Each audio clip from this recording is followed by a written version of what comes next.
Bonjour et bienvenue sur ce premier webinaire SACEM+, Apax Designs consacré à Logic Pro 10 et à ses nouveautés.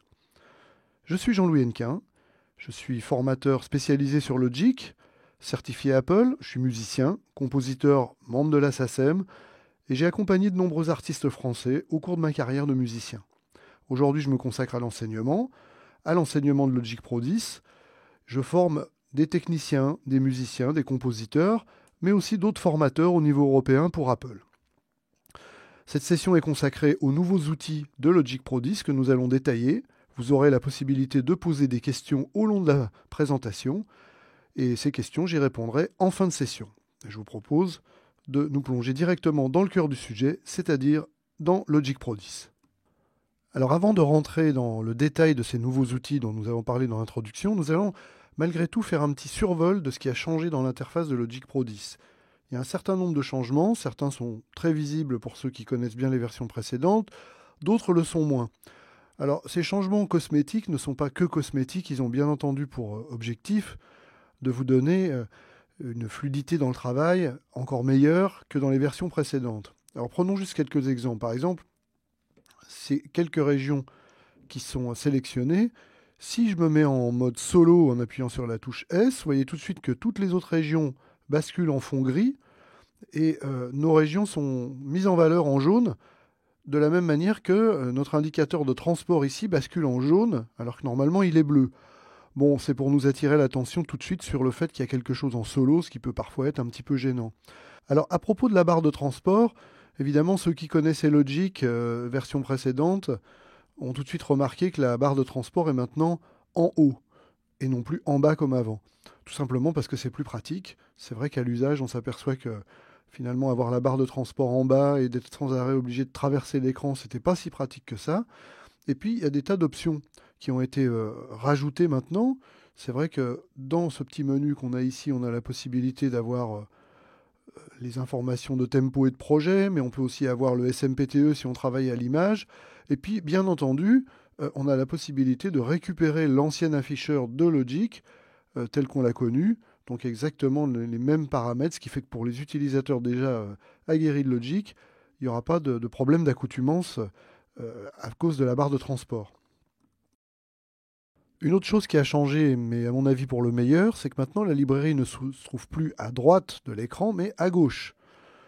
Donc la librairie, évidemment, en plus, elle contient des centaines, voire des milliers de nouveaux presets, et notamment une couche supplémentaire de programmation qu'on appelle les patchs, dont on verra l'usage tout à l'heure en utilisant une des nouvelles fonctionnalités qui s'appelle les Smart Controls.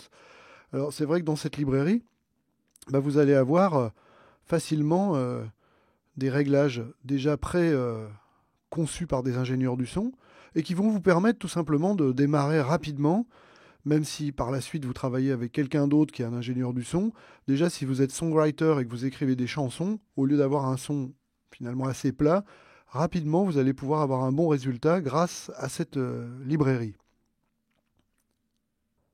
Une autre des nouvelles fonctionnalités de Logic Pro 10 qui va vraiment changer la vie à tous ceux qui font notamment par exemple des chœurs, ici on a une piste de chœur, bien ce sont les stacks. Vous voyez qu'il y a une petite icône un petit peu différente ici avec un triangle. Quand vous cliquez sur le triangle, vous allez tout simplement déployer un grand nombre de pistes, en fait autant de pistes que vous voulez, dans lesquelles vous allez pouvoir regrouper par exemple, dans ce cas-là, des chœurs.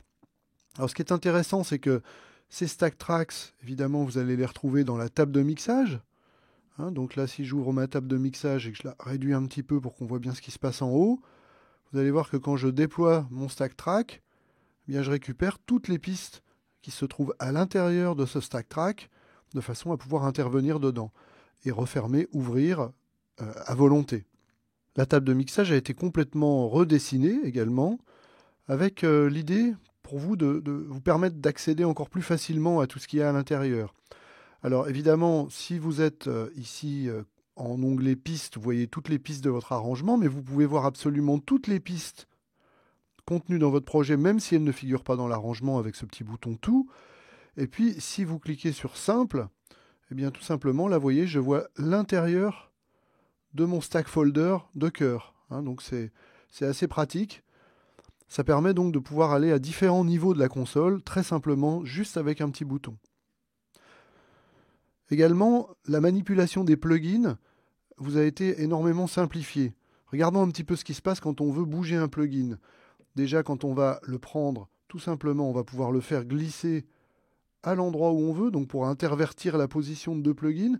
Et puis vous remarquez ici ces petits boutons que vous avez ici qui vous permettent de mettre un plugin en bypass, c'est-à-dire de le désactiver si vous voulez plus entendre son effet, ou comparer ce que donne le son avec ou sans l'effet.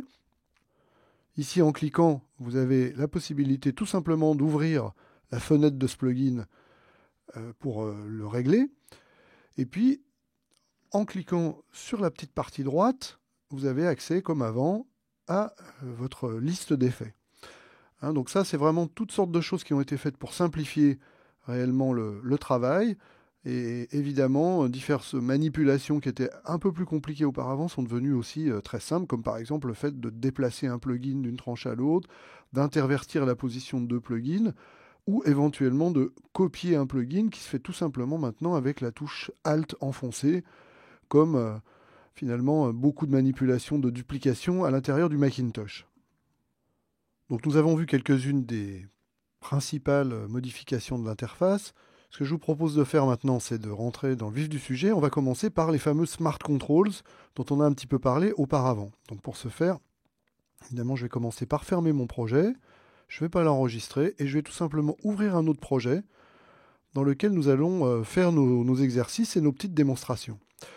Alors la première chose, si je vais tout en bas de mon projet, je m'aperçois que j'ai une piste d'instruments virtuels ici qui est non assignée pour le moment. Vous voyez, c'est marqué instrument 5.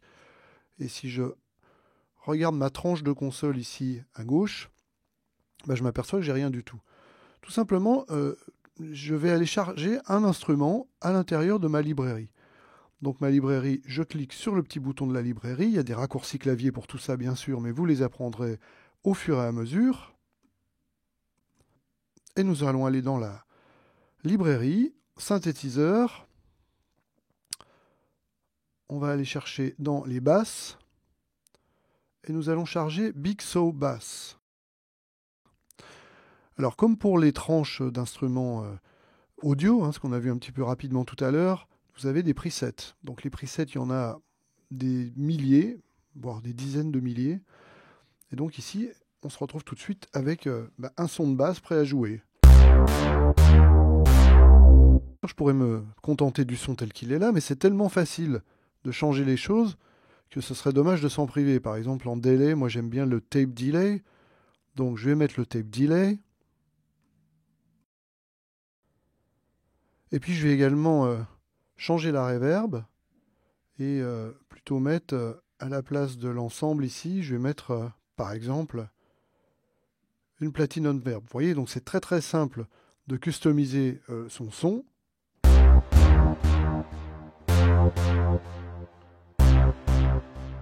Super simple de customiser son son à partir de la librairie.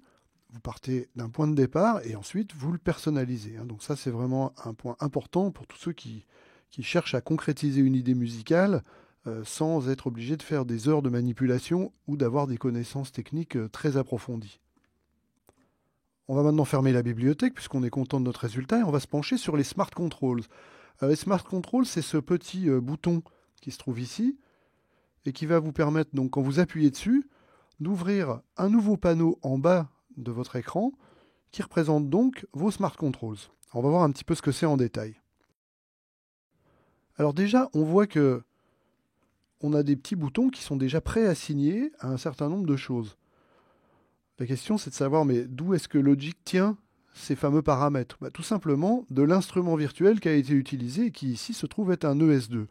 Donc si j'ouvre cet ES2 et que je manipule par exemple mon bouton de cutoff ici, vous voyez que j'ai un bouton orange au milieu à droite qui bouge.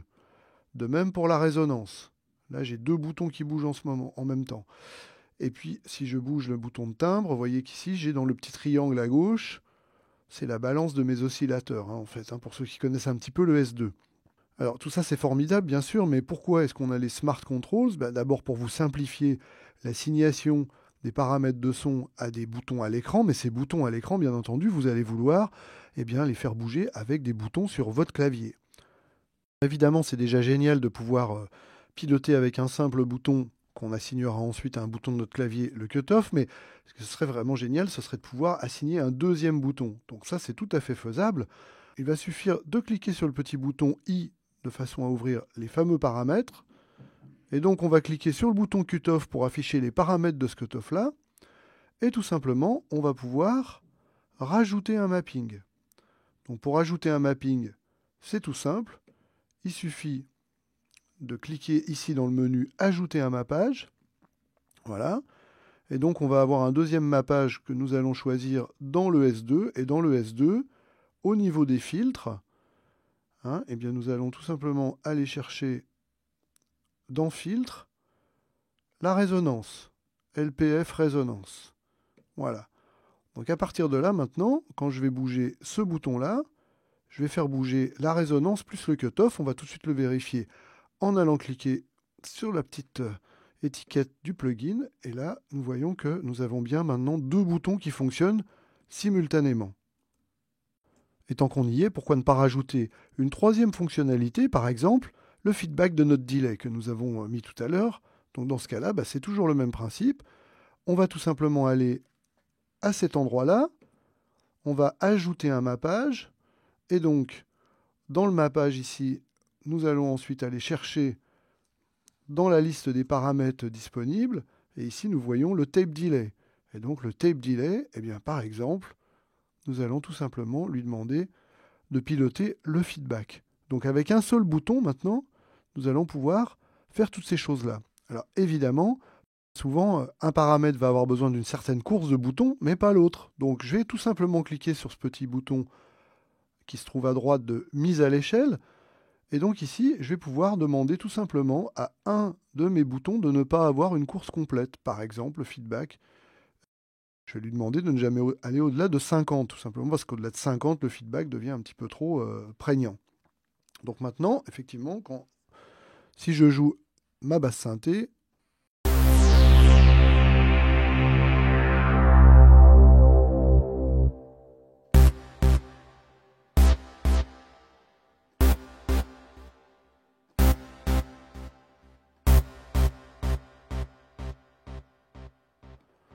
donc je pilote trois paramètres simultanément avec un seul bouton, et bien entendu, vous imaginez bien que tout cela va pouvoir être enregistré dans Logic. Donc en termes de possibilités créatives, c'est quasiment sans fin.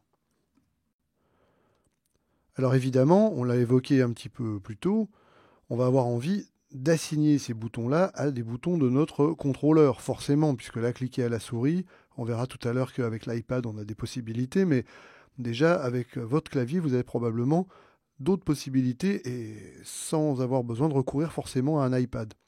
Donc comment allez-vous faire pour assigner ce bouton avec ces trois paramètres à un contrôleur de votre clavier de commande?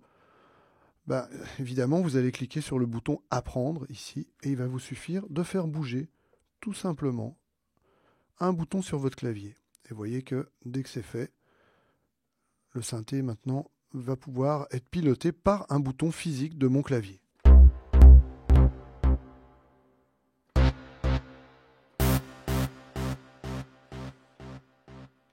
Bon, bien entendu, c'est probablement ça que vous aurez envie de faire, mais au cas où vous n'auriez pas un clavier avec des boutons sous la main, parce que ça peut arriver, si vous avez un piano numérique par exemple, il n'y a pas beaucoup de boutons dessus, vous avez toujours la possibilité d'utiliser l'application gratuite qui s'appelle Logic Remote sur l'iPad. L'application sur l'iPad se présente de cette façon, donc vous avez exactement votre panneau de commande des smart control qui est reproduit dynamiquement, c'est-à-dire que si vous changez d'instrument et que vous changez donc de smart control, l'iPad va refléter la nouvelle disposition et la nouvelle apparence de votre smart control. Et en plus, vous avez bien sûr un clavier tactile sur l'iPad qui vous permet éventuellement de vous passer d'un petit clavier MIDI, notamment quand vous êtes en déplacement, ça peut être très pratique. Vous pouvez évidemment, avec l'application de l'iPad, faire bien d'autres choses que les smart control. Évidemment, vous pouvez mixer, sans fil bien sûr, toujours par tout simplement l'OSC, il suffit d'être sur le même réseau Wi-Fi. Et puis vous pouvez également déclencher des instruments de percussion avec des pads. Les pads sont présents sur l'iPad et vous pouvez permettre par exemple de déclencher les sons de l'Ultrabeat, de l'UXS24 ou de n'importe quel son d'un plugin de tierce partie. Et puis il y a évidemment le sujet est toujours un peu brûlant des raccourcis clavier. C'est vrai que les raccourcis clavier, c'est quelque chose parfois difficile à retenir. Avec l'iPad, les principaux raccourcis clavier sont disponibles sous forme de boutons. Donc c'est vrai que si vous avez un iPad, l'application étant gratuite, je vous invite vraiment à la télécharger parce que ça change vraiment l'utilisation de Logic au quotidien. Ok, maintenant on va continuer d'avancer et pour continuer d'avancer, nous allons oublier un petit peu les smart controls pour le moment et écouter notre chanson. I'm better shot of you. I think I know that, but something inside of you keeps me coming back. And though you're bad for me, this twisted chemistry, because you show me how. I think I need it now. I didn't need to speak, gave no permission. La première chose qui saute aux yeux, c'est évidemment qu'on n'a pas de piste de batterie. Donc on va en créer une, et pour ça, le Logic Pro 10 nous permet de le faire d'une manière plus qu'élégante avec la Drummer Track. Alors la Drummer Track, c'est un nouveau style de piste, tout nouveau, qui est basé sur une espèce de forme, je dirais presque d'intelligence artificielle. Des batteurs ont été enregistrés, leur performance a été capturée, analysée, et un moteur d'intelligence artificielle finalement leur permet de jouer non pas des choses statiques et préenregistrées, mais de s'adapter en fonction de ce qui se passe dans votre arrangement. Alors comment est-ce qu'on crée une piste de Drummer Track ? Tout simplement, c'est comme d'habitude, vous créez une nouvelle piste en cliquant sur le petit plus, et là, un dialogue vous est proposé dans lequel vous avez le choix de créer une Drummer Track. Pour ceux qui l'auraient oublié, quand on sélectionne une piste dans les en-têtes de piste, eh bien, la piste nouvellement créée va être située juste en dessous. Donc là, j'ai choisi Beautiful Melody et je vais créer ma piste juste en dessous. Nous voilà donc avec la batteuse Darcy et je vous propose qu'on écoute tout de suite ce que ça va donner. Première chose, vous avez remarqué que Drummer m'a créé une espèce de petite intro, tout simplement parce qu'il n'y a personne qui joue à la mesure 1, à part moi, à part la batterie. Et donc, tout simplement, Drummer interprète notre arrangement, c'est ce que j'ai dit tout à l'heure, et donc il m'a créé une petite reprise. On va tout de suite se rendre compte que si je déplace simplement ces régions, observez ce qui se passe dans la forme d'onde de la piste de batterie, vous voyez, maintenant nous n'avons plus cette petite reprise. Je vais me mettre en solo pour qu'on entende bien ce qui se passe. Vous voyez, on rentre directement dans le pattern. Alors que se passe-t-il si je bouge cette petite commande jaune ici ? Tout simplement, je vais modifier la complexité du jeu ou sa force en temps réel et pour les régions sélectionnées. C'est ça qui est important. Donc ici, si je ne veux pas toucher cette région-là, il faut qu'elle soit désélectionnée. Et si je veux un petit peu modifier celle-ci, ce qui va être le but de l'exercice, eh bien, je vais sélectionner uniquement celle-là. Donc ça, c'est vraiment une notion importante. Donc, j'ai envie que le jeu soit simple, mais assez fort. Donc, je vais me positionner plutôt dans cette zone-là, où je suis dans la zone fort, avec un jeu relativement simple. Écoutons le résultat. Bon, si ça ne me convient pas,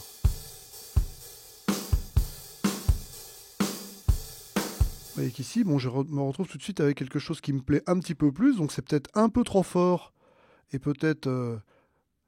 pour un début de chanson un petit peu trop appuyé, donc je me déplace un petit peu par ici. Voilà, c'est pas mal. Ça me plaît. C'est pas mal comme démarrage.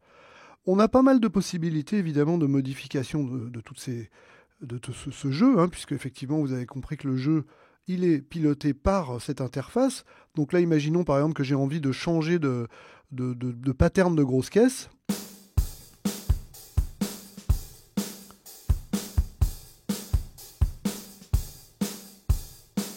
Et si j'ai envie d'avoir quelque chose de dédoublé, je peux même carrément me mettre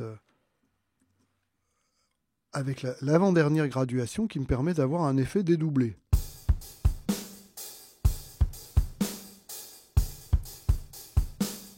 Voilà, donc ça, ça nous donne déjà pas mal de choses. Et puis en plus, après, vous avez la possibilité ici d'augmenter la fréquence et la complexité des fills, des remplissages en bon français. C'est un petit peu bizarre comme traduction, mais là, vous allez voir qu'à la mesure 6, il va y avoir quelque chose qui va se passer.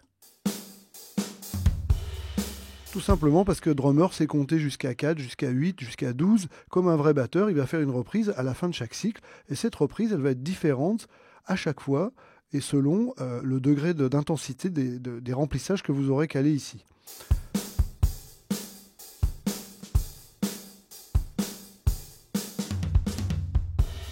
Ok, alors mettons maintenant que je veuille faire évoluer dans cette deuxième partie cette batterie. Je vais peut-être augmenter l'intensité et la force ici. Je vais peut-être changer de pattern de caisse claire. Je pourrais même éventuellement changer de pattern de Charleston. Ça, c'est vraiment intéressant. Hein. Et puis tout simplement, peut-être faire un peu d'agitation au niveau des fils également.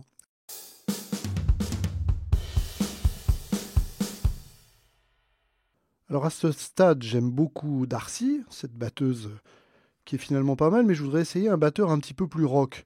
Donc dans ce cas-là, c'est assez simple, puisqu'il suffit d'aller dans les presets de batteur. Alors, ce n'est pas des presets, hein, vous l'avez compris, il n'y a rien de pré-enregistré. Et je vais essayer Anders, parce que Anders, c'est quelqu'un de beaucoup plus musclé, hein, et ça correspondrait mieux à l'esprit que je veux donner à la production. Donc là, on voit tout de suite que la forme d'onde a énormément évolué aussi. Et si on écoute le jeu de Anders, on va voir que ça n'a rien à voir. Beaucoup plus rock, hein, bien entendu. D'où vient ce changement de son? Du batteur lui-même, évidemment, mais également du fait que vous avez accédé ici à un autre kit de batterie. Et donc cet autre kit de batterie, qui est le Heavy Kit, vous pouvez accéder à l'instrument virtuel qui produit les sons de la Drummer Track en cliquant sur ce bouton-là. Et cet instrument, c'est le Drum Kit Designer. Donc le Drum Kit Designer, évidemment, quand vous cliquez sur un instrument, vous pouvez l'entendre, et vous avez la possibilité d'en changer. Grosse caisse, caisse claire, et évidemment, si vous faites jouer la partie, vous allez pouvoir changer les instruments pendant que ça joue, évidemment.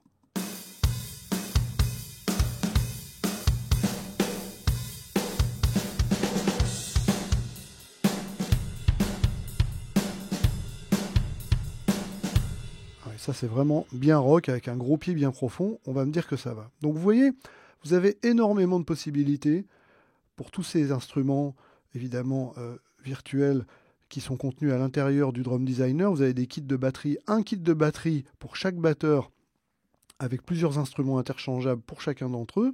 Et puis, également, n'oubliez pas que, ne serait-ce qu'au niveau du jeu, vous avez pour chaque batteur un certain nombre de types de patterns et de types de morceaux qui est propre à chacun d'entre eux. Donc quand vous multipliez toutes ces possibilités les unes par les autres et que vous savez qu'en plus jamais le batteur ne rejouera exactement 2 fois la même chose parce que tout simplement ça n'est pas de la programmation mais un moteur d'intelligence artificielle, vous voyez que le Drum Designer c'est vraiment probablement une des solutions à la fois les plus élégantes et les plus puissantes, et en même temps elle est incluse dans Logic Pro 10. C'est un des gros arguments de cette nouvelle version. Une des autres améliorations les plus attendues et spectaculaires de Logic Pro 10, c'est le Flex Pitch. Le Flex Pitch va nous permettre de corriger des problèmes de hauteur tonale. Et ici, on a un travail à effectuer tout simplement sur le chant. On va écouter un petit peu à quoi ressemble notre chant.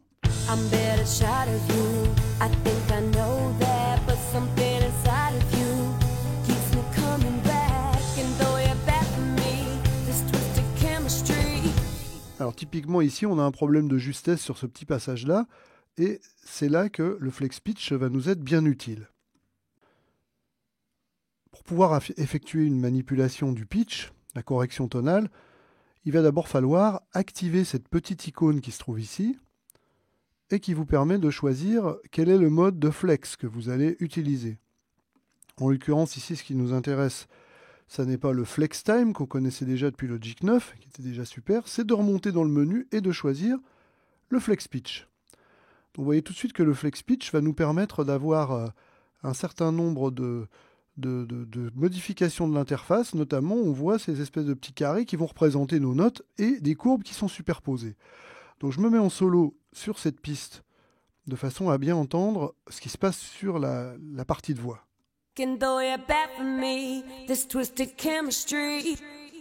Alors, la première chose, c'est que j'entends que ces deux notes-là, effectivement, sont un demi-ton trop bas. Donc, la personne n'a pas réussi la chanteuse n'a pas réussi à attraper les notes. Donc il suffit de cliquer dessus et de les remonter. Voilà, déjà ces deux-là. C'est vrai que c'est pas très joli à écouter, mais par contre, si vous l'écoutez maintenant...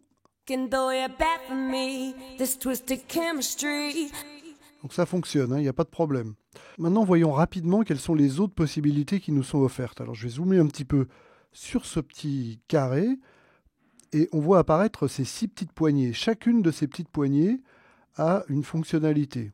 Alors, je vais commencer par le milieu. Le milieu, c'est le fine pitch. C'est-à-dire que là, on voit que cette note-là est détectée par Logic comme étant pratiquement au bon pitch, mais pas tout à fait. D'ailleurs, si vous observez bien, le petit carré, il n'est pas tout à fait aligné avec la grille qui est derrière. Tout simplement parce que le fine pitch n'est pas réglé. Donc, je vais le mettre à 0. Voilà. Et donc ici, maintenant, ma justesse est complètement parfaite. Sur la ligne du haut, nous avons le pitch drift. Drift, en anglais, ça veut dire la dérive de pitch. Donc là, on est à 0, donc on voit que le pitch ne dérive pas trop. Mais c'est vrai que vous auriez la possibilité, vous voyez, de faire changer l'attaque d'une note pour quelqu'un qui aurait attaqué une note, par exemple, légèrement par en dessous. Vous auriez la possibilité de faire diminuer l'amplitude de ce mouvement. À droite, vous avez le pitch drift, mais de la fin de la note.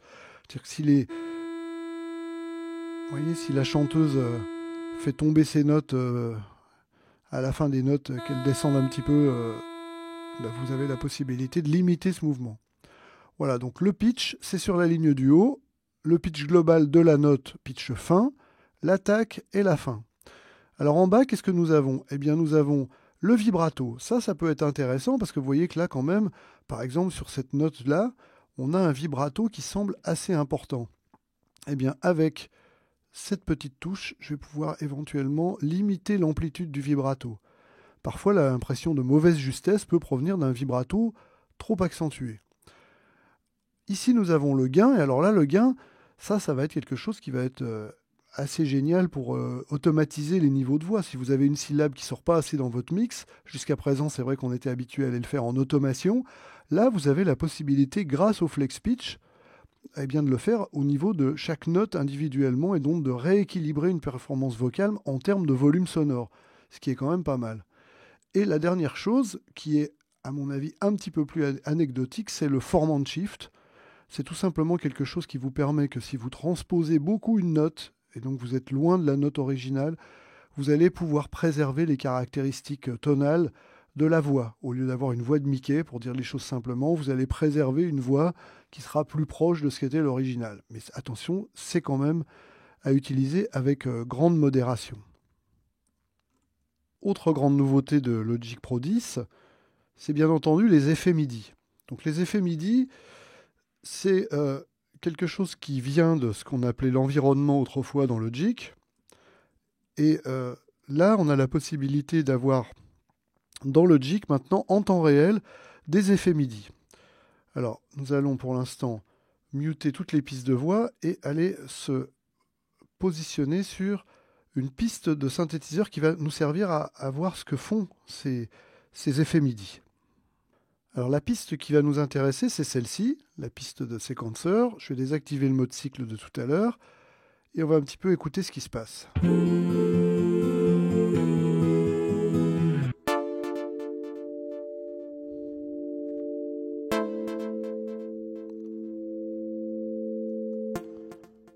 Alors en effet, voilà une piste de synthé, mais pour le moment, elle est un peu plate, elle n'est pas extrêmement intéressante, donc on va voir qu'est-ce qu'on va pouvoir lui adjoindre pour qu'elle devienne d'un seul coup beaucoup plus intéressante. Donc ce qu'on va faire, c'est qu'on va aller dans notre inspecteur, ici à gauche, et ici vous avez un endroit qui s'appelle Effet MIDI. Donc ça c'est nouveau dans Logic 10, ça n'existait pas avant, et quand on va ici, on va pouvoir aller chercher notre arpégiateur. Donc l'arpégiateur se présente de cette façon-là, et c'est vrai que il a une fière allure, donc nous allons tout simplement positionner ces deux simples petits switches sur ici en octave, on va se mettre sur 3 octaves, et en variation, on va se mettre tout simplement sur 2.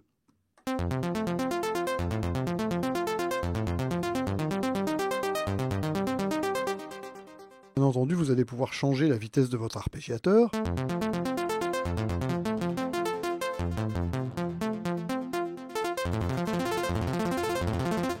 ça toujours en temps réel.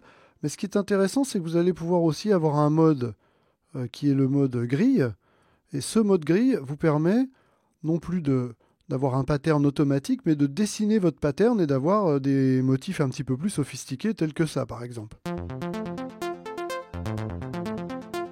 Avec des notions d'accentuation un petit peu plus sophistiquées.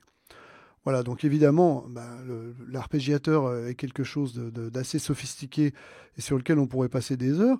Je vais juste parler d'un autre des effets. Donc il y en a un certain nombre, hein. Vous voyez qu'il y en a une petite dizaine. Alors quand vous approchez votre pointeur de l'emplacement d'un plugin et que cette petite ligne un peu lumineuse apparaît, ça veut dire que vous allez pouvoir insérer un plugin. Donc là, on va parler du note repeater. Le note repeater, c'est un délai, hein, c'est une sorte de délai MIDI. Alors, je vais couper l'arpégiateur pour le moment pour qu'on entende ce qu'il fait. Donc, une note originale plus 3 répétitions, c'est ce qu'on voit ici. Évidemment, la vélocité peut être altérée de façon à faire vraiment un effet d'écho avec des répétitions qui décroissent progressivement. Voilà, donc quelque chose de vraiment assez pratique, évidemment, avec la possibilité en plus de pouvoir faire une transposition. Donc si vous voulez vraiment faire une transposition, par exemple, de moins une carte à chaque répétition, eh bien, pas de problème.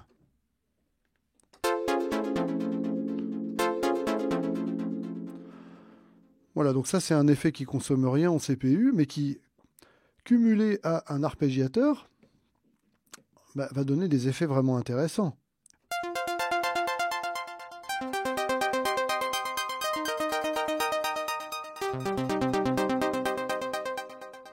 Voilà, donc il y a d'autres effets MIDI comme on l'a vu, mais ça je vous laisse les découvrir un petit peu tout seul. Et donc on va conclure cette présentation maintenant en écoutant un petit peu le résultat de ce que nous avons fait depuis le début. I'm better shot of you. I think I know that, but something inside of you keeps me coming back. And though you're bad for me, this twisted chemistry, because you show me how. I think I need it now. I didn't need to Notre petit arpégiateur. no permission. I didn't say a word, made no decision. And now I'm in your hand. And La batterie augmente d'intensité. gonna tell me how. I think I'm ready now. Dédoubler au niveau de la batterie. Your poison words, they keep me breathing. So bittersweet, they give me what I need now. And your poison words, they keep me fighting. And I'm addicted to every word you say.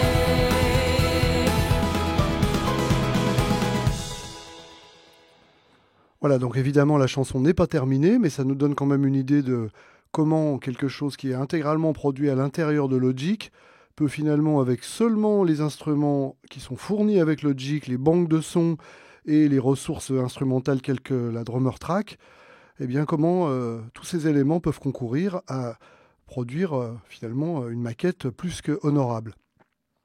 Alors pendant toute la présentation, vous avez pu poser des questions. Ces questions, maintenant je vais y répondre. Vous pouvez bien entendu continuer à les poser à partir de maintenant. Nous avons environ une demi-heure devant nous pour répondre à vos questions le plus précisément possible, bien entendu. Alors déjà, nous avons une première question. La première question, c'est une question qui revient assez souvent. Pourquoi n'ai-je pas les mêmes outils que vous sur ma version de Logic Pro 10 ? Alors tout simplement parce que Logic Pro 10, et là ça va rejoindre une question qui vient de tomber, qui est celle dans laquelle on me demande s'il est facile de passer de GarageBand à Logic Pro 10. Effectivement, les concepteurs de Logic Pro ont voulu faire que Logic Pro soit très accessible pour les gens qui viennent de GarageBand, et c'est la raison pour laquelle, si vous installez Logic Pro 10 et que vous n'activez pas les fonctionnalités avancées, eh bien vous allez vous retrouver avec une version simplifiée. Donc les utilisateurs avancés évidemment vont être un peu déroutés, mais Logic Pro 10 n'est pas du tout une version améliorée de GarageBand. Enfin, ça peut être considéré comme ça pour les gens qui viennent de GarageBand, mais effectivement, toutes les possibilités que vous avez dans Logic Pro 10 et dans les Logic Pro des versions précédentes sont bien là. Alors, je vais juste vous montrer où est-ce que ça se fait. Ça se situe au niveau de nos préférences. Donc, les préférences générales. Et là, vous voyez que j'ai un petit onglet avancé. Et donc, il faut impérativement avoir coché ce petite boîte à cocher qui est ici, parce que sinon, en fait, tous ces outils qui sont les outils avancés de Logic n'apparaîtront pas. Alors donc, évidemment, si vous êtes un utilisateur avancé de Logic, assurez-vous bien que tout cela soit coché, parce que parfois les modifications vont se nicher dans des endroits assez inattendus. Par exemple, si vous avez un EXS24, eh ben, il n'a plus de bouton Edit. Dans le score, vous n'avez plus certaines fonctionnalités. Donc, pour les utilisateurs avancés, pensez bien à cocher tout ça. C'est une chose toute bête, mais plusieurs fois, même moi, je me suis fait avoir avec ça. Donc attention à ça. Et pour les gens qui viennent de GarageBand, un projet GarageBand s'ouvre directement dans Logic Pro. Et si vous n'activez pas ces fonctionnalités avancées, bien vous allez vous retrouver dans un environnement qui va finalement être assez familier et qui va ressembler à celui de GarageBand, mais évidemment avec toutes les possibilités d'évolution que GarageBand va vous offrir et que je veux dire que Logic Pro va vous offrir, alors que GarageBand, évidemment, lui-même est plus limité. Alors donc j'ai une autre question qui revient assez souvent, qui concerne les Apple Loops. Peut-on utiliser les Apple Loops sans avoir de problème de droit? Alors oui, tout à fait, les Apple Loops, elles sont là pour ça, donc vous pouvez tout à fait utiliser des Apple Loops dans une chanson commerciale. Alors évidemment, beaucoup de gens disent les Apple Loops, tout le monde utilise les mêmes, c'est pas très personnel. Il existe tellement de façons de modifier les Apple Loops que je pense que si on veut vraiment les personnaliser, c'est vraiment tout à fait simple et possible et de les rendre méconnaissables. Malgré tout, il y a des exemples célèbres d'Apple Loops qui ont servi à faire des chansons vraiment de premier plan, hein. Donc voilà. Alors, j'ai une petite question aussi qui est tombée juste à l'instant, qui est quelles sont les possibilités qu'on a avec l'application iPad de Logic. Alors oui, effectivement, donc la question était, cette application, elle est totalement gratuite, hein, elle est gratuite, donc ça c'est quand même un bon point. Et en gros, c'est une super télécommande de Logic. Alors on l'a un petit peu vu tout à l'heure. On a la possibilité évidemment de piloter le transport, de jouer des instruments virtuels, de faire bouger des contrôleurs, d'enregistrer tout ça en automation, de voir les niveaux sur sa table de mixage de l'iPad, et puis également d'avoir, on l'a vu, des pads pour déclencher des instruments de batterie, et également encore eh bien, les raccourcis clavier principaux de Logic directement sous forme de gros boutons, hein. Donc ça, c'est vrai que c'est quand même assez intéressant d'avoir cette application-là. Si vous avez un iPad, bon, acheter un iPad pour ça, pourquoi pas, hein. C'est vrai qu'il y a des petits iPads maintenant qui sont vraiment assez abordables, hein. J'en ai acheté un il n'y a pas très longtemps à moins de 300 euros, donc c'est plus très cher. Mais bon, en gros, si vous en avez un, il faut absolument avoir cette application. Alors, en ce qui concerne la formation sur Logic Pro 10, ça, j'en parlerai un petit peu en fin de session, hein. Là, je sais que vous êtes tous membres SACEM+, donc on va revenir là-dessus une fois que j'aurai fini de terminer de répondre aux questions sur Logic, de Logic Pro, hein. Donc voilà. Alors, en ce qui concerne le flex pitch, on a une petite question sur le fait que le flex pitch euh, soit destructif ou non destructif. Alors bien évidemment, comme toutes les éditions de Logic qui se font au niveau de l'arrangement, elles sont toutes absolument non destructives. Non destructives, ça veut dire qu'on peut toujours revenir en arrière. Alors je vais essayer de revenir en partage d'écran ici pour vous montrer un petit peu dans Logic ce qui se passe. Alors ici, si je suis dans cette région sur laquelle on a travaillé tout à l'heure, il me suffit tout simplement de désactiver le flex pitch. Et là, la région va reprendre son aspect initial, hein. Donc là, on voit plus les boutons, tout simplement parce que les boutons ne sont plus actifs, hein. Donc on va rejouer notre fichier original. Si je veux modifier la hauteur de la note, je vais pouvoir revenir en arrière, bien entendu. Et à l'intérieur d'une région, si je fais un clic droit, je vais pouvoir tout remettre sur la hauteur tonale d'origine, hein. Donc là, vous voyez, là ici, toutes les notes reviennent à leur emplacement initial. Pourquoi est-ce que les choses sont non destructives? Tout simplement parce que la technologie FlexPitch, comme la technologie du FlexTime de Logic 9, a tout simplement comme principe de charger le fichier audio en RAM, de façon à pouvoir le manipuler dans la RAM, ce qui fait que c'est instantané, et non pas d'altérer le fichier sur le disque. Alors évidemment, si vous voulez fixer une correction tonale, par exemple la remettre dans cet état-là, à ce moment-là, vous allez faire un bounce in place, tout simplement. Alors donc, au niveau des questions qui continuent d'arriver, il y en a beaucoup, hein. Donc j'essaye de ne pas me faire doubler. Alors j'ai une question, je vais revenir un petit peu sur le drummer track. Alors le drummer track, il y a deux questions. Il y a celle-ci d'abord, pourquoi ne peut-on pas avoir en même temps dans le drummer un jeu de charlet et de cymbales? Alors en général, c'est vrai que quand un batteur joue de la charlet, il joue pas de la cymbale en même temps. Donc ça, c'est la bonne raison. Ensuite, il faut savoir que dans le drummer track, il y a quand même des petites choses euh, qui sont particulières, notamment le fait que si vous allez alors sur la piste de drummer ici, je vais double-cliquer dessus pour qu'on ouvre l'éditeur.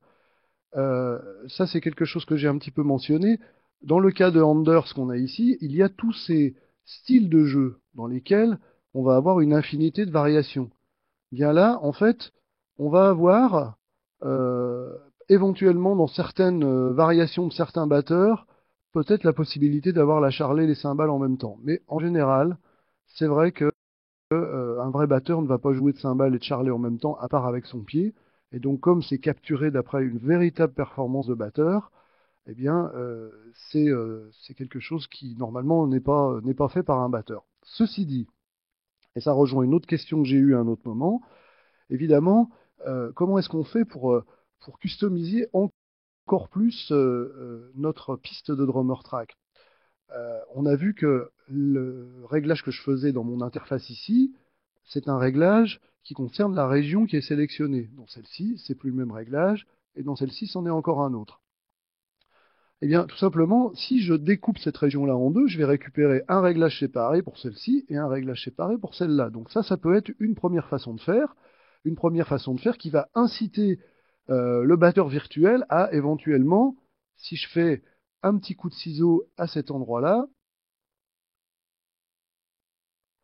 eh bien, éventuellement, à me créer un petit fil ici. Vous voyez, là, il a créé un petit fil qui n'était pas forcément avant, hein. Donc ça, c'est quelque chose d'important, hein. Vous voyez que les choses changent en fonction du fait que, voilà, vous voyez, la partie de batterie n'est pas la même si elle est d'un seul tenant ou si je la découpe en deux. Donc là, encore une fois, on voit le principe de l'intelligence de la drummer track. Donc ça, c'est une première possibilité. Mais évidemment, la question qui m'était posée également, qui était de savoir si je pouvais faire des fils n'importe où, aux endroits où je voulais et dans des endroits non traditionnels, la réponse, eh bien, elle tient en une seule chose, c'est que si vous faites un clic droit ici et que vous faites convertir, vous allez pouvoir convertir votre piste de drummer track en région MIDI. Alors, ça, c'est quelque chose, effectivement, qui a un petit désavantage, si vous faites ça, c'est que votre piste de drummer track va devenir une piste MIDI. Donc là, évidemment, vous allez pouvoir absolument éditer, bouger les notes, les changer les vélocités, et donc éventuellement, pour certains sons, comme il a été également demandé, faire que la caisse claire ne soit plus de la caisse claire, mais par exemple du side stick, hein, qu'on appelle rimshot en français, mais vraiment le cercle, la baguette posée sur la caisse claire sur le cercle. Donc là, on va pouvoir tout à fait aller bouger nos notes. Évidemment, l'inconvénient de ça, c'est que votre piste de drummer, eh bien, elle devient une piste MIDI, vous ne pouvez pas revenir en arrière. C'est-à-dire que là, ça devient une piste MIDI sur laquelle, certes, vous avez totalement le contrôle, mais vous perdez la fameuse interface qui vous donne cette possibilité d'avoir un jeu intelligent et généré par l'intelligence artificielle du logiciel. Voilà, donc là, je pense que j'ai répondu à 3 questions d'un coup, donc je vais revenir un petit peu dans les questions-réponses, parce que ça continue d'arriver, évidemment. Alors, y a-t-il des nouveautés au niveau du score? Au niveau de la lecture des reprises? Alors, non, ça, malheureusement, il y a quelques petites nouveautés au niveau du score. C'est surtout des nouveautés de facilité d'utilisation et surtout au niveau des tablatures et de ce genre de choses-là. Par contre, au niveau de la lecture des reprises, là, franchement, c'est une question sur laquelle je n'ai pas encore planché de près, donc je préfère vous le dire franchement. C'est peut-être quelque chose que je vais regarder et à ce moment-là, je répondrai personnellement à la personne qui m'a posé la question, dont j'ai les coordonnées dans la liste de questions, hein. Alors, comment fait-on pour bloquer une piste, me demande-t-on? Alors, bloquer une piste, c'est tout simple. En fait, il y a des fonctions qui sont cachées dans Logic. Ces fonctions qui sont cachées dans l'entête de piste, ce sont des fonctions qu'on active en faisant un clic droit sur l'entête de piste. Et là, on peut faire soit configurer l'entête de piste, on va y venir après, soit aller dans les composants d'entête de piste. Et là, vous voyez que j'ai la possibilité de bloquer un entête de piste. Ça va tout simplement me faire apparaître. Alors, en l'occurrence, c'est pas bloqué parce que bloqué, c'est le freeze qui a été un petit peu mal traduit. Donc, désolé pour la mauvaise manipulation. Ça, voilà, c'est la protection de piste et non pas bloqué. Voilà, donc ici, vous allez avoir un petit cadenas. Et quand vous cliquez sur ce cadenas-là, on n'a plus de possibilité de bouger les régions, hein. Donc ça, c'est une grande sécurité. Moi, je l'ai beaucoup utilisé sur scène, quand beaucoup de monde avait accès à mon ordinateur, parce que évidemment, j'avais pas envie qu'on puisse me bouger mes séquences. Et donc, éventuellement, ce que vous pouvez faire ensuite au niveau des composants, c'est de faire masquer la protection de piste, ce qui fait que les pistes sont bloquées, mais plus personne ne le sait, hein. Donc, par contre, vous, il faut que vous vous en rappeliez, évidemment. Donc, je reviens un petit peu à la liste de questions. Alors, en venant de Logic 9, est-ce qu'on concerne tous les sons et loops de Logic 9 dans Logic 10? Alors, oui. Alors, on a parlé tout à l'heure de la bibliothèque, hein. Donc, la bibliothèque a évidemment conservé tout ce qui existait dans Logic 9, sauf que il y a une petite différence et on va la regarder tout de suite. Cette petite différence, c'est que quand vous êtes dans la bibliothèque ici, vous avez en bas cet onglet Ancien. Et là-dedans, vous avez tout ce qui concernait Logic. Vous voyez, ça, c'est la liste de Logic 9. Pourquoi est-ce qu'elle est mise à part? Tout simplement parce que nous avons cette nouvelle catégorie de programmation qui est à un niveau au-dessus de la tranche de console et qui s'appelle le patch. Alors, juste, je ne vais pas m'attarder trop longtemps là-dessus, mais il faut savoir que quand vous aviez une mémoire de tranche de console dans Logic 9, vous n'aviez que les effets d'insertion qui étaient mémorisés.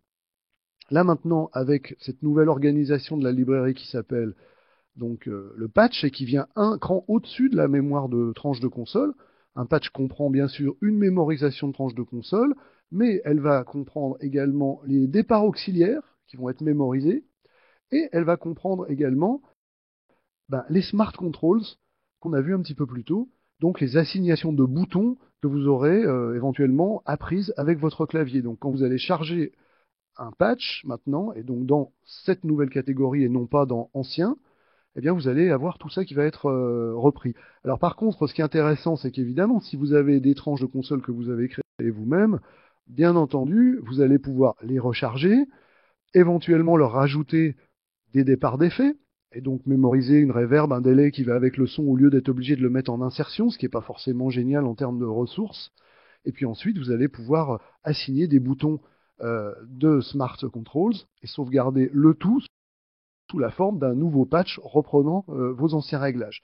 Donc ça, je pense que c'est vraiment quelque chose d'important à savoir, parce que moi aussi j'avais de grosses librairies de tranches de consoles, et je suis donc très très content de pouvoir les récupérer sous cette forme-là. Alors, quelle est la compatibilité de Logic Pro 10 avec Pro Tools, me dit-on? Alors, ça c'est une question qui revient souvent, et bien tout simplement il y a des processus d'export, hein, les processus d'export de Logic vers Pro Tools ou de Pro Tools vers Logic se fait via eh bien, deux protocoles qui sont assez classiques, hein, et qui se trouvent ici dans le menu fichier exporter. Vous allez pouvoir euh, maintenant exporter directement en AAF, hein, qui est le meilleur format d'export, tout simplement, parce que l'AAF va vous reprendre non seulement la position des régions dans l'arrangement, ainsi que les fichiers audio évidemment qui y sont reliés, mais également les volumes de votre console et les positions de panoramique. Alors en général, je suppose que si vous faites ça, c'est pour le faire mixer par quelqu'un à l'extérieur, donc c'est vrai que peut-être que lui va repartir de zéro, mais au moins vous aurez quelque chose qui, dans Pro Tools, ne sera pas totalement à refaire en termes de balance. Alors évidemment, il y a aussi le format XML. Le format XML fonctionne, hein, il n'y a pas de problème. Là, il est plutôt fait pour Final Cut, donc c'est plutôt pour travailler en musique à l'image avec des gens qui travaillent sur Final Cut. Mais par contre, effectivement, le XML, c'est quand même un format assez universel qu'on peut utiliser pour exporter vers d'autres applications que Pro Tools. Mais pour Pro Tools, c'est l'AAF le plus direct. Alors, vous avez une autre solution, si vous voulez être sûr, hein, et c'est une solution que moi, personnellement, je préfère utiliser. Si vous faites une exportation de toutes les pistes en fichier audio, ça va vous permettre que toutes vos pistes vont être consolidées en partant du début de la mesure 1 en un seul fichier audio et qui sera ainsi finalement importable dans n'importe quelle station audio numérique, que ce soit Pro Tools, Nuendo ou autre, hein. Donc ça, c'est une solution que moi je préconise parce qu'elle vous convertit aussi bien les instruments virtuels MIDI que vous auriez dans votre session que les pistes audio, en appliquant ou pas les effets, hein. Il y a un dialogue après ce choix de menu qui vous permet de savoir si vous appliquez les effets d'insertion ou pas. Donc dans le cas où vous allez faire mixer les choses par quelqu'un, probablement que vous ne voudrez pas appliquer les effets d'insertion. Il y aura aussi également à gérer qu'est-ce que vous faites avec les instruments multi-sorties. Donc là, vous aurez la possibilité de sortir une piste audio séparée par sortie de votre instrument multi-sortie. Si vous utilisez une drummer track multi-sortie, ça c'est vraiment essentiel. Hein, donc voilà, ça c'est les deux solutions, AAF ou export. Bon, d'un point de vue pratique, moi je préfère utiliser l'autre parce qu'au moins je suis sûr que ça marche. J'ai parfois eu des problèmes de compatibilité d'export AAF. Il faut savoir que les exports AAF détestent les espaces, les caractères accentués, les choses comme ça. Donc si vous voulez être sûr, faites toujours des exports AAF avec des underscores à la place des espaces et surtout pas d'accent. Alors, je reviens toujours à ma question, à ma liste de questions. Et alors, peut-on corriger la justesse du flex pitch finement? Bah oui, c'est ce que j'ai montré dans l'exercice, hein. Dans votre exemple, vous passez d'une note à l'autre, mais comment faire pour les notes qui sont un tout petit peu fausses? Alors, je vais revenir à nouveau donc dans Logic, et on va essayer de regarder un petit peu ce qui se passe à l'intérieur de cette région. Alors, cette région, je vais agrandir la fenêtre pour qu'on voit mieux. Quand je bouge la note elle-même, là c'est des demi-tons, donc je bouge ça comme si c'était des notes MIDI. Mais mon fine pitch qui est ici me permet, vous voyez, de bouger de manière complètement au centième de demi-ton en fait, hein. Donc ça c'est ça. Alors il y a également une autre chose qui est intéressante, c'est que parfois il arrive qu'une note soit finalement un petit peu fausse, mais que le pitch change au milieu de la note. Bah là, tout simplement, il va falloir zoomer un petit peu, sortir vos outils et, pour une fois, l'outil ciseau, et vous allez couper la note en deux à l'endroit où vous pensez que vous devriez avoir finalement un pitch légèrement différent. Et là, vous voyez qu'ici, là, j'ai un pitch à moins 26, quand là, j'ai un pitch à moins 5. Donc peut-être que cette note-là, elle mériterait une correction sur sa deuxième partie, pour éventuellement la mettre à un pitch plus compatible avec le début de la note. Ça arrive souvent que les notes bougent en cours de route, et dans ce cas-là, n'hésitez pas à couper la note en deux. Évidemment, quand vous coupez la note en deux, vous coupez pas du tout la forme, enfin le son lui-même. Vous coupez simplement la représentation graphique qui vous permet d'agir sur une portion de la note et non pas sur la note dans son intégralité. Alors, je reviens à ma petite liste de questions. Alors, pourquoi il n'y a pas de possibilité d'utiliser nos plugins 32 bits?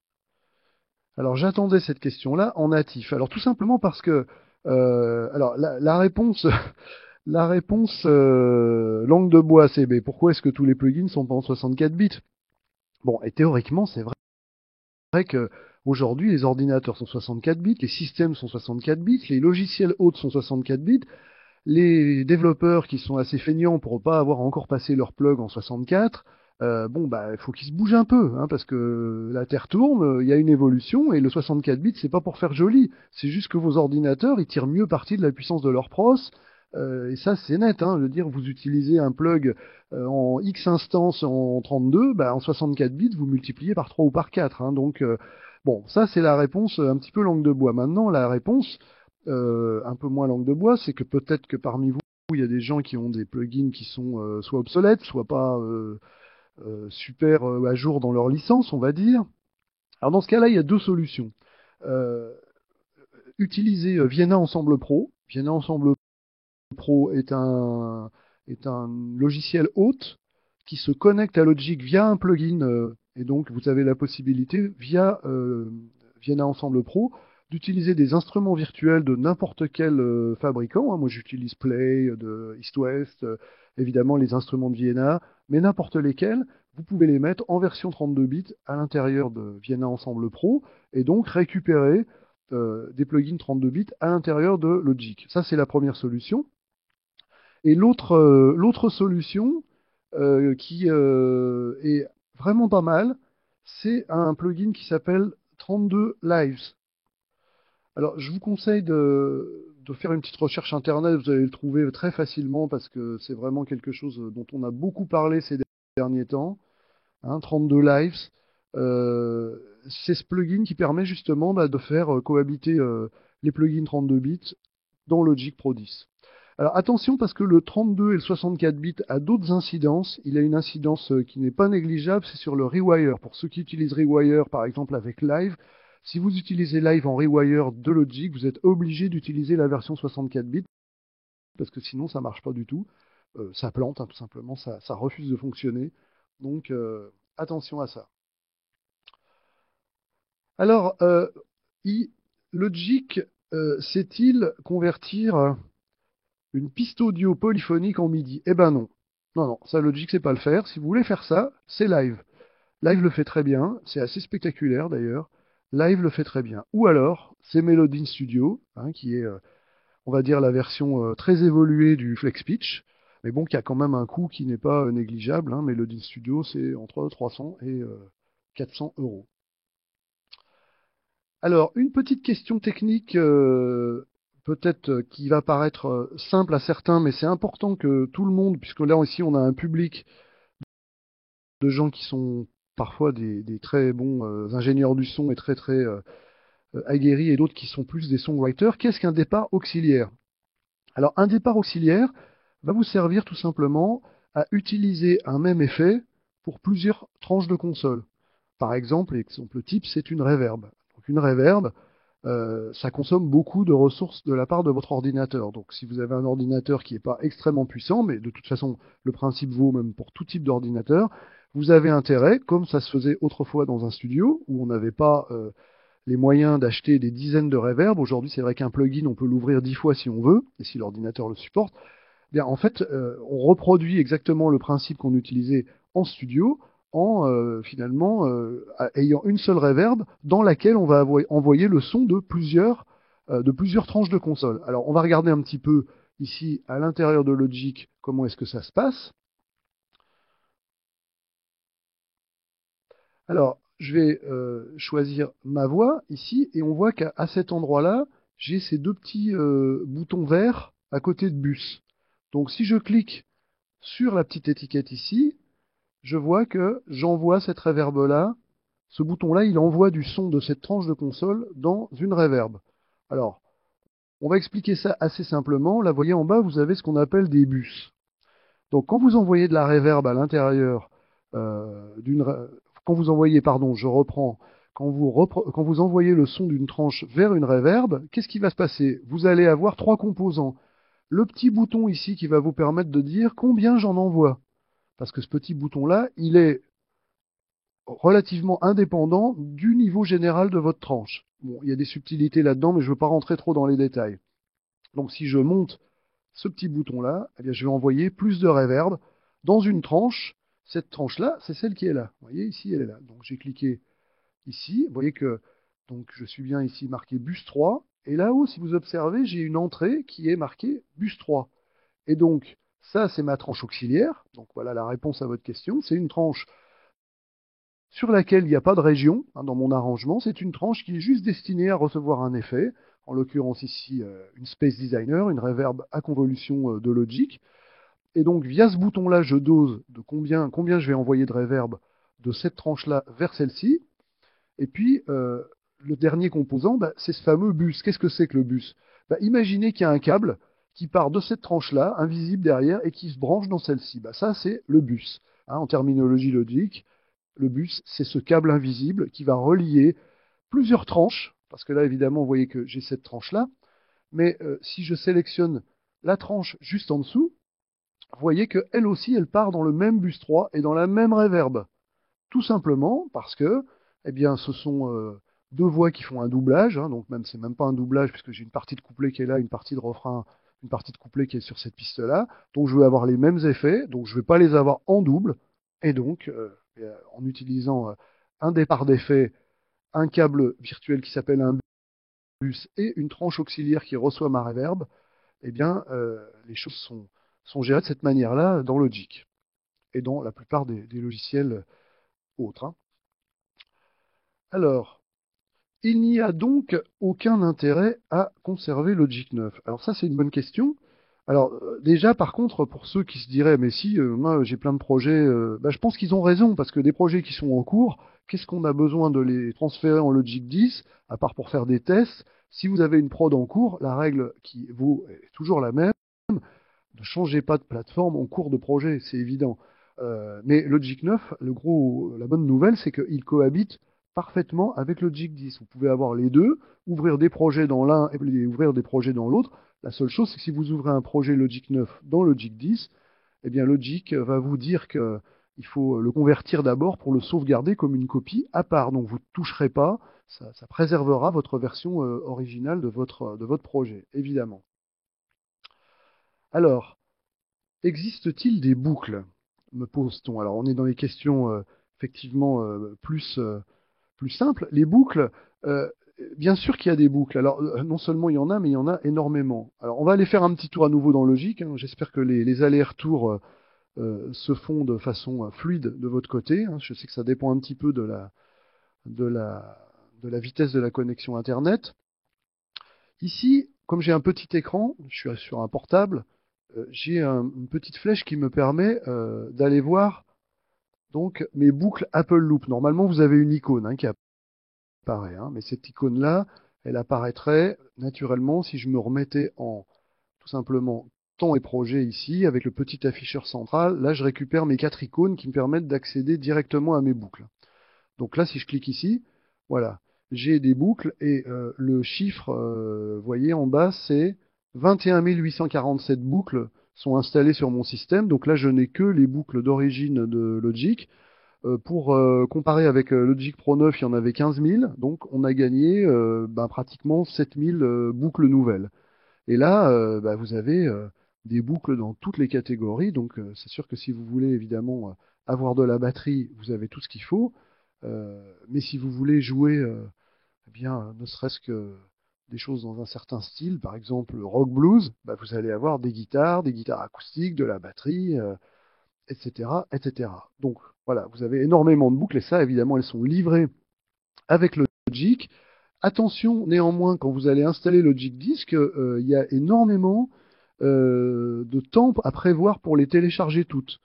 Et si vous avez une mauvaise connexion Internet, comme je crois que c'est le cas de Kumba qui me pose la question et qui est du Nigeria, eh bien, effectivement, là, vous allez mettre du temps à les télécharger, ces boucles, mais vraiment, ça vaut le temps, ça vaut le coup de le faire, hein, bien entendu. Alors, les boucles, évidemment, Kumba sont également tout à fait différentes de celles de GarageBand, mais vous avez aussi celles de GarageBand dans Logic, hein. Elles sont également présentes, puisque par défaut, sur votre Mac, les boucles GarageBand sont là. Mais simplement, vous avez dans Logic toutes les librairies existantes, hein. Alors oui, Logic, je parlais tout à l'heure du problème de Rewire, et Sibelius et Logic font-ils en Rewire? Je dois vous dire que nous allons faire des tutoriels de la même façon que ce que nous faisons aujourd'hui sur Sibelius prochainement, hein. Le SACEM Plus vous l'indiquera, vous aurez les informations là-dessus. Pour le moment, moi sur ma version de Sibelius, je n'ai pas encore la 7.5 et donc je n'ai pas encore le Rewire 64 bits. Pour l'instant, ça fonctionne pas. Donc il faut attendre un petit peu pour voir qu'est-ce qui va se passer. Je pense que c'est en train de bouger. Alors, au niveau des questions de synchro, puisque là, c'est plus tout à fait la même chose, mais on parle de la synchro à l'image. Alors, les problèmes de synchro à l'image, on pose cette question, y a-t-il des choses qui diffèrent concernant la musique à l'image par rapport à Logic Pro 9? Il n'y a pas grosse différence. Il n'y a pas énormément de différence, non, c'est assez proche. Maintenant, effectivement, il y a des choses cosmétiques, il y a des choses qui ont été aménagées, qui sont plus agréables à utiliser, mais il n'y a pas de fonctionnalité spécifiquement nouvelle par rapport à la musique à l'image. Alors, est-ce que Logic Pro peut ouvrir les anciens fichiers Logic? Alors, depuis quelle version?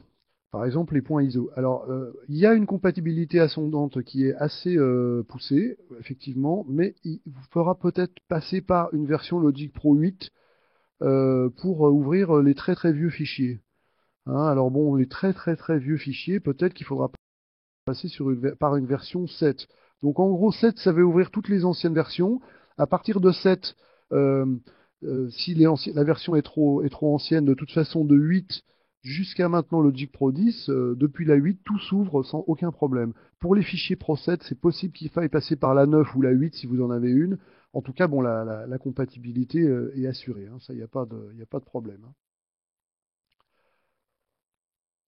Alors, il y a une petite question technique qui est pourquoi est-ce que les Apple Loop arrivent-elles avec moins 6 dB quand on les glisse dans l'arrangement? Alors, c'est pas qu'elles arrivent avec moins 6 dB quand on les amène dans l'arrangement, c'est pour une raison technique que je vais essayer de vous expliquer. Quand vous êtes dans les Apple Loop ici et que vous faites de la pré-écoute, vous entendez votre Apple Loop par une tranche de console qui est spécifiquement dédiée à ça et que je vais vous montrer. Donc cette tranche de console n'apparaît que quand vous êtes en mode console avec marqué tout.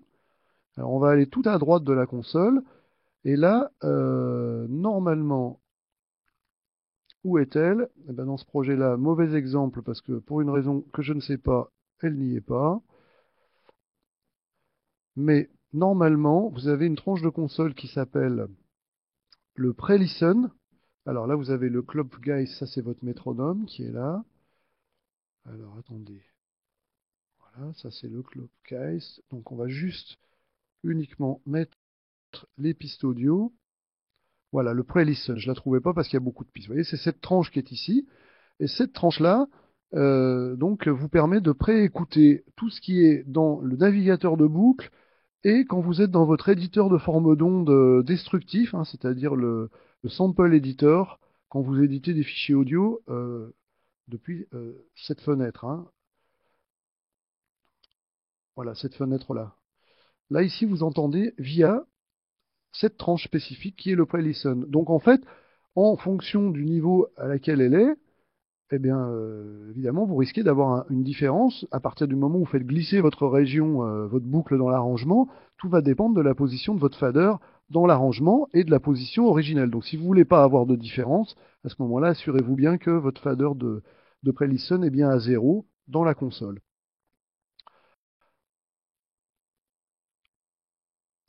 Alors, je continue.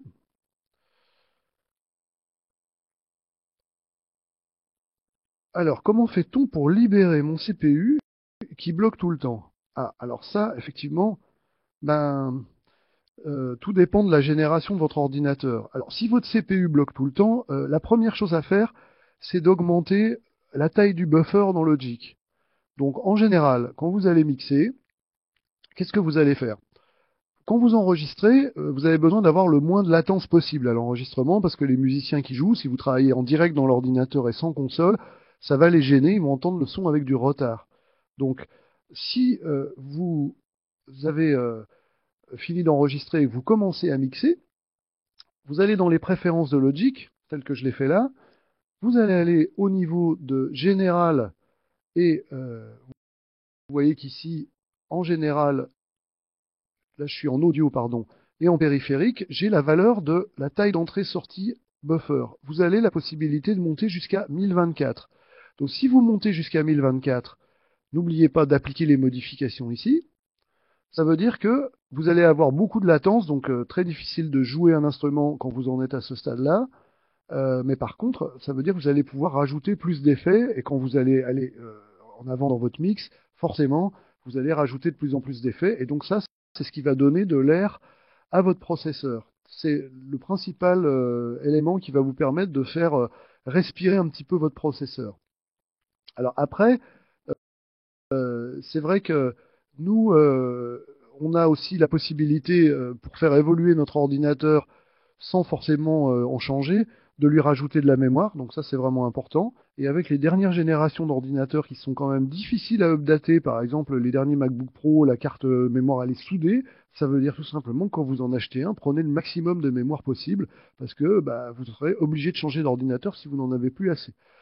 Donc voilà, en gros, c'est ça la possibilité, les deux possibilités principales. Après, eh ben, effectivement, eh ben, c'est un peu compliqué de faire quelque chose de mieux. Il va falloir malheureusement envisager de changer d'ordinateur.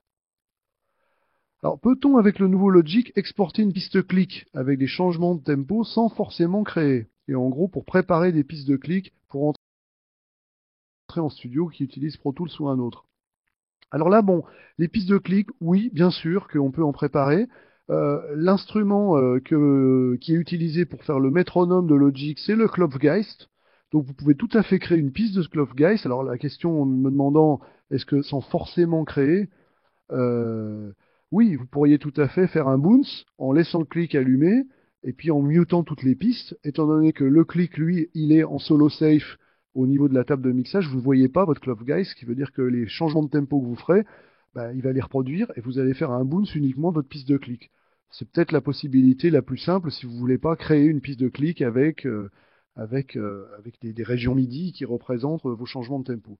Ceci dit, si vous avez une petite banque de régions MIDI avec juste vos 4 notes de clic, je pense que ça pose absolument pas beaucoup de problèmes de faire une piste de clic avec même une boucle qui aille jusqu'à la fin éventuellement. Alors, y aura-t-il un update qui va nous permettre à un moment de faire des fades sur les flex parts? Franchement, je ne suis pas dans le sein des seins du développement de Logic. Je sais que ça travaille beaucoup. Bon, il y a beaucoup de remontées qui sont faites, il y a beaucoup de choses qui sont rajoutées. Je pense que si vous voulez faire des flex sur des flex parts, la meilleure solution, c'est de faire un bounce in place et de faire votre fade dessus une fois que vous avez fait le bounce in place. Je pense que c'est la meilleure solution. Alors, donc, je regarde ma liste de questions. Merci pour cette excellente conférence. Ça, c'est gentil, hein, parfait. Comment peut-on accorder une boucle qui n'est pas MIDI? Alors, ah oula, ça c'est effectivement. Par exemple, un sample en Do pour un projet en cours en Fa. Alors ça se fait tout à fait bien. Euh, il faut toujours penser une chose, c'est qu'on pense que les Apple Loops, effectivement, sont uniquement sont capables de suivre le tempo, mais pas du tout.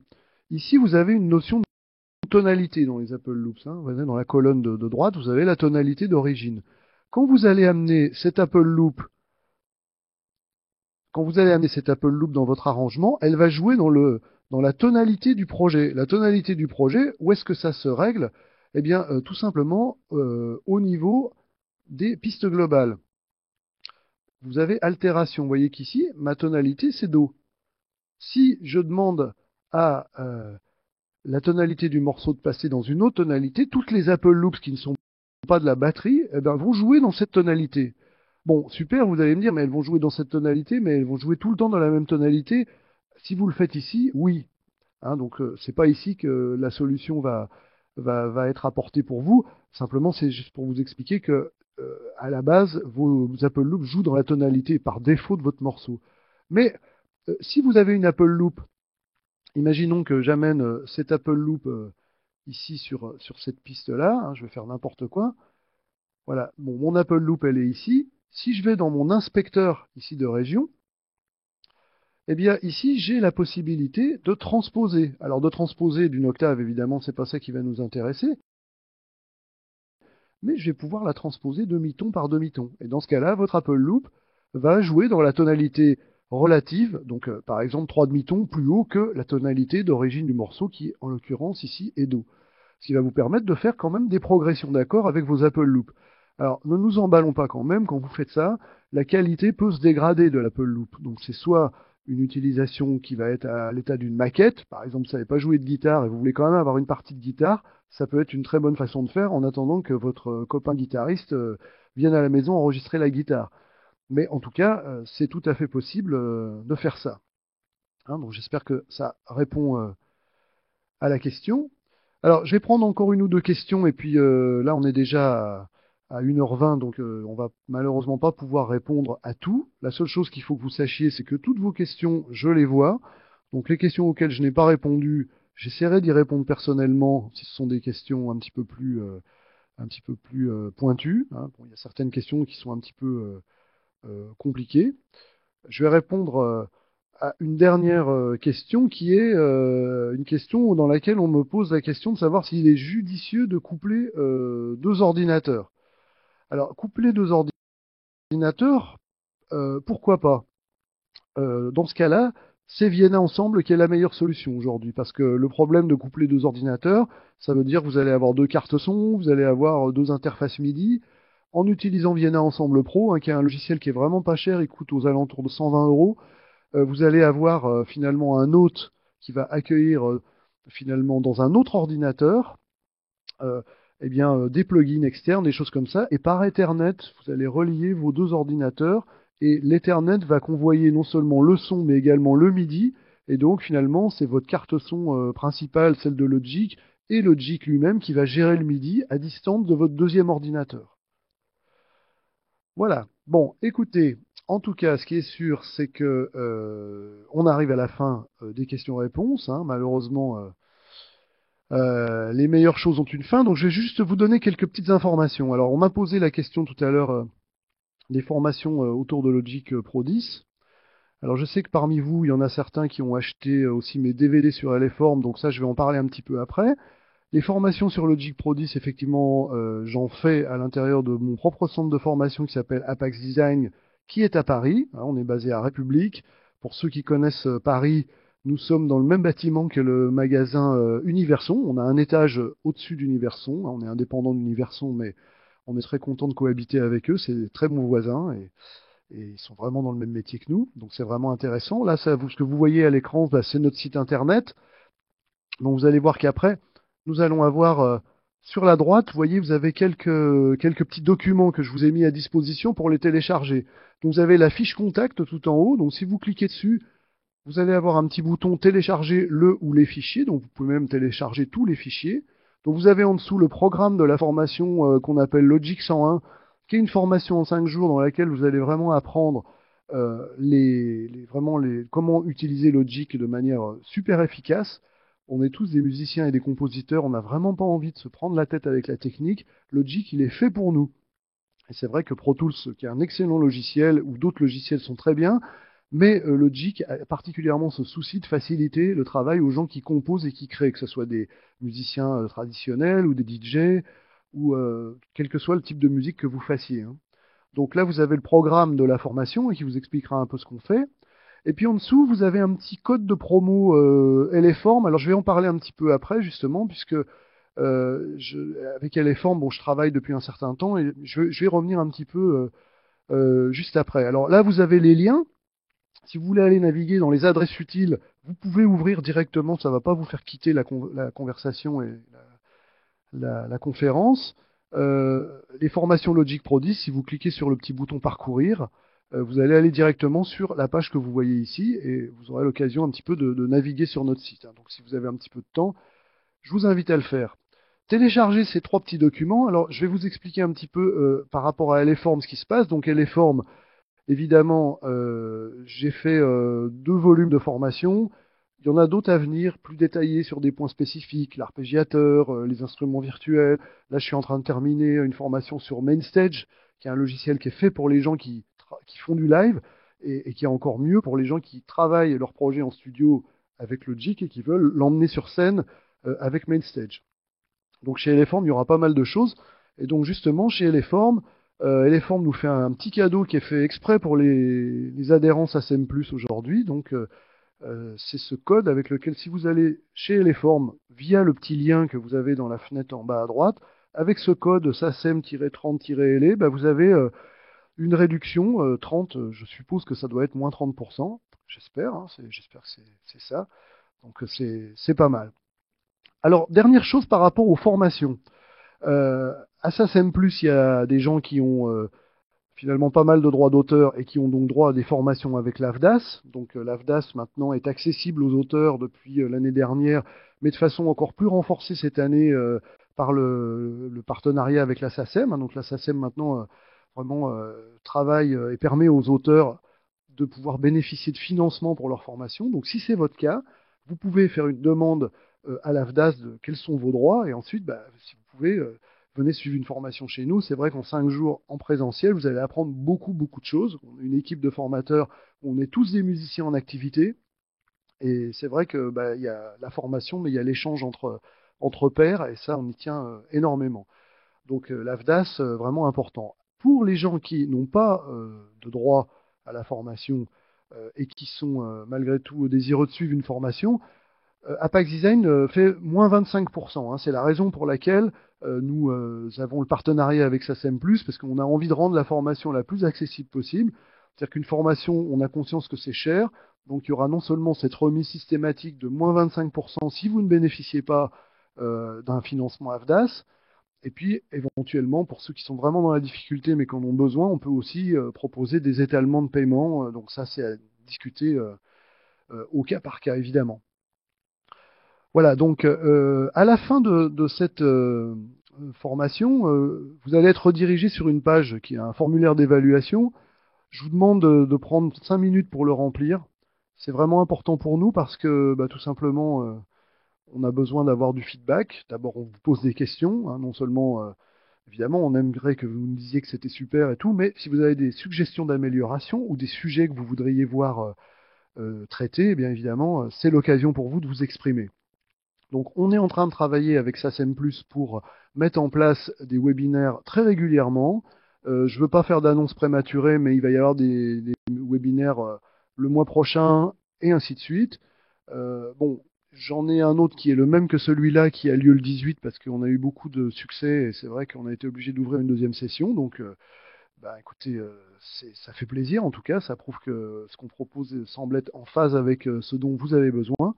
Donc c'est vrai que si vous pouvez prendre le temps de répondre à ce formulaire, ce sera vraiment important pour nous. Voilà, donc on est maintenant au terme de cette présentation. Donc j'espère que ça vous a plu, qu'on vous reverra et en tout cas, eh bien n'hésitez pas encore une fois à nous solliciter ou à consulter votre page SACEM Plus pour voir les informations qui vous seront communiquées et relatives à ces futurs webinaires. Merci beaucoup, je vous dis à bientôt et bonne continuation musicale.